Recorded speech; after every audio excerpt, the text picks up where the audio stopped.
yang ternyata selama ini melakukan penggelapan dana atau istilahnya adanya pinjaman fiktif. Assalamualaikum warahmatullahi wabarakatuh. Apa kabar teman-teman semuanya? Semoga semua dalam keadaan sehat walafiat ya.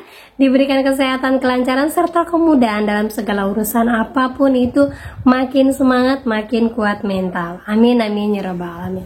Oke teman-teman, kali ini saya akan membahas tentang satu lagi nambah pinjol auto lengser. Nah, pinjol apa itu? Sekarang pinjolnya sudah dalam ranah kepolisian. Nah, kita akan cari tahu secara lengkap. Tapi sebelumnya saya harapkan kalian semuanya sudah subscribe channel ini agar channel ini terus berkembang dan dapat memberikan informasi terbaik buat kalian yang galbay. Oke teman-teman, ini dia buat kalian.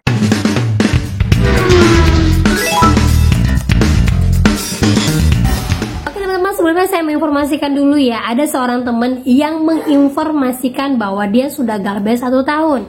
Nah, galbay 1 tahun dari beberapa aplikasi yang sudah dialiskan, ternyata hanya 1 DC yang datang sampai ke rumahnya, dan itu pun dia kaget. Dan ini DC yang datang itu adalah bukan dari pinjol, tapi lebih kepada kartu kredit. Untuk pinjol-pinjolnya, informasinya sudah hampir tidak datang lagi. Nah, seperti ini informasinya. Jenius tiba-tiba tadi datang ke rumah nagih angsuran yang udah telat padahal udah lama 1 tahun. Kalau Kredivo, Shopee, Tunaiku ada pun diisi cash, aku lakuin plus bantu saku, atas Indodana, Dana Rupiah, Yupela Terhanas Kredit, next ada modal, uang mie mah udah nggak pernah nongol lagi. Aduh, mana mau lebaran coba. Nah, jadi kalau sudah galbay dari 1 tahun, mulai dari Kredivo sampai uang mie, hampir sudah tidak datang lagi ke rumah. Ya, untuk yang DC lapangannya, beda dengan Dana Rupiah. Dana Rupiah ini nanti setelah 1 tahun lebih dia akan datang lagi teman-teman. Jangan kaget, jangan salah ya. Nah, untuk yang galbay model seperti ini, rata-rata ancamannya masih ada. Jangan kaget. Nah, untuk yang tiba-tiba datang ke tempat kalian, bukan berarti harus segera kalian bayarkan. Enggak. Jadi kalau dia datang sekali, biarkan aja dia datang terus, nanti dia akan bosan sampai dia ketemu dengan yang lebih besar lagi targetnya daripada kita.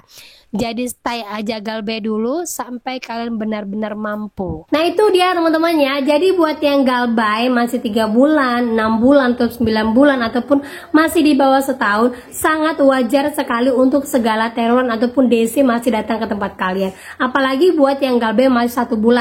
Terutama untuk Kredivo, sangat rajin sekali datang untuk wilayah Jakarta. Jangan kaget. Nah, nanti dia akan bosan sendiri ketika kalian nyampe di angka 1 tahun. Walaupun kita pikir lama banget mbak menunggu 1 tahunnya biar dia singgah ke rumah. Nah, memang itulah prosesnya. Karena apa? Dalam waktu sebulan, 2 bulan itu pasti akan bertambah orang yang galbay, bertambah lagi orang yang minjak, dan DC-DC ini akan berpindah lagi kepada orang-orang yang baru galbay itu lagi. Dan nantinya kalian akan diabaikan. Dan untuk segala teroran tetap masih ada teman-teman ya. Jadi jangan kaget kalau sudah galbaynya lama tiba-tiba tidak ada teroran terus muncul lagi teroran baru. Nah, itu sudah hal biasa karena posisinya kita masih galbay. Nah, kalau udah seperti itu blokir aja biar jangan mengganggu pikiran kalian. Jadi sudah fix ya, untuk yang galbay 1 tahun sejauh ini masih aman dan mulai sedikit segala teroran dan DC yang datang. Nah, itu dia teman-teman ya untuk update-nya. Jadi untuk selama bulan Ramadan ini, pilih-pilih mana yang kalian mau galbaykan dulu biar tetap aman, dan pilih-pilih mana yang mungkin masih bisa kalian bayarkan. Tapi kalau seandainya semuanya tidak bisa kalian bayarkan, berarti posisinya harus lebih kuat mental lagi, dan jangan kaget-kagetan ketika nanti DC datang ke rumah ataupun nerornya lebih parah. Ingat, ini bulan Ramadan pasti akan banyak DC mengejar target. Gitu ya. Nah, lanjut lagi teman-teman semuanya, ada informasi terbaru lagi. Ini saya juga kaget bacanya ya. Ternyata dalam tubuh penjual-pinjol itu banyak sekali polemik yang terjadi. Ini informasinya karena perusahaan keuangan itu emang bergerak di uang. Ya, sekelompok orang ataupun perbankan mengumpulkan dana, dikelola oleh sebuah perusahaan yang nantinya perusahaan ini akan menyalurkan pinjaman kepada masyarakat dengan tujuan untuk mendapatkan keuntungan lebih banyak lagi.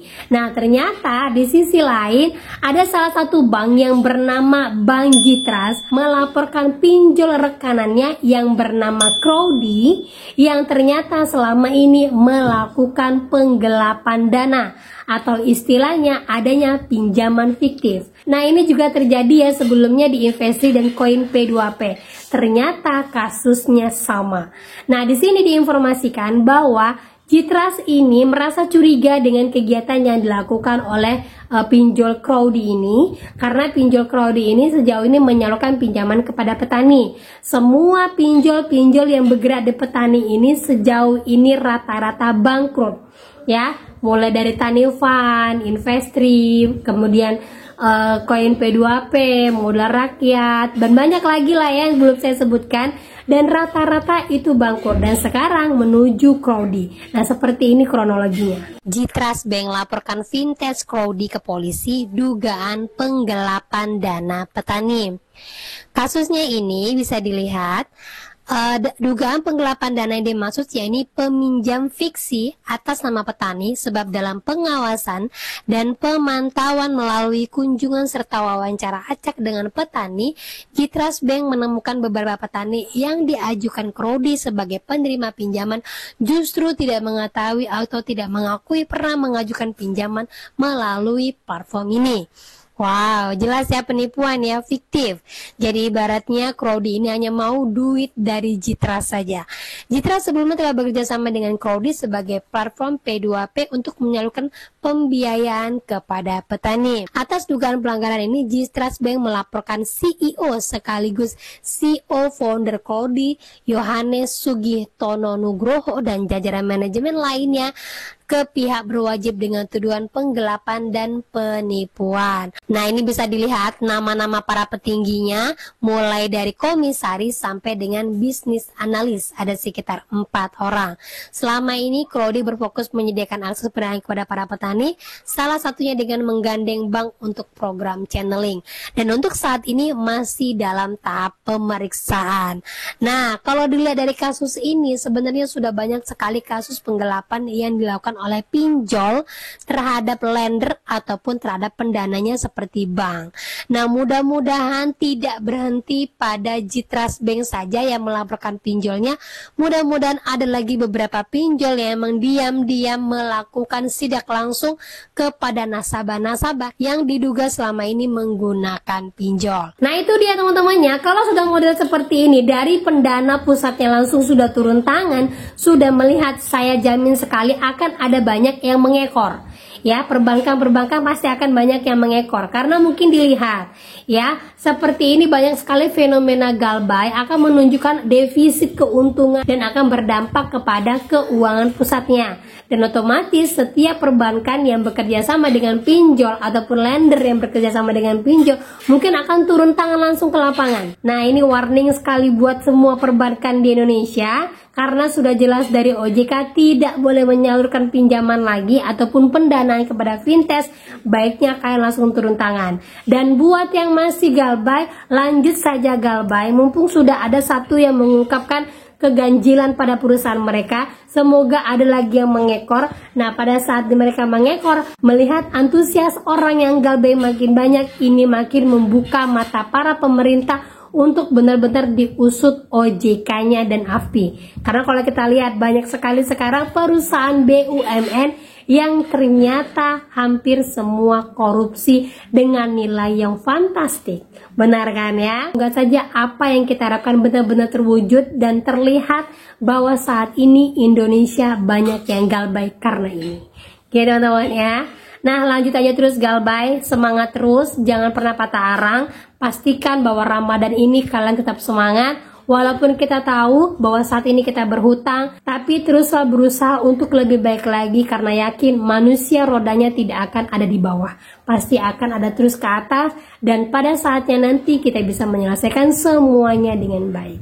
Oke teman-teman ya.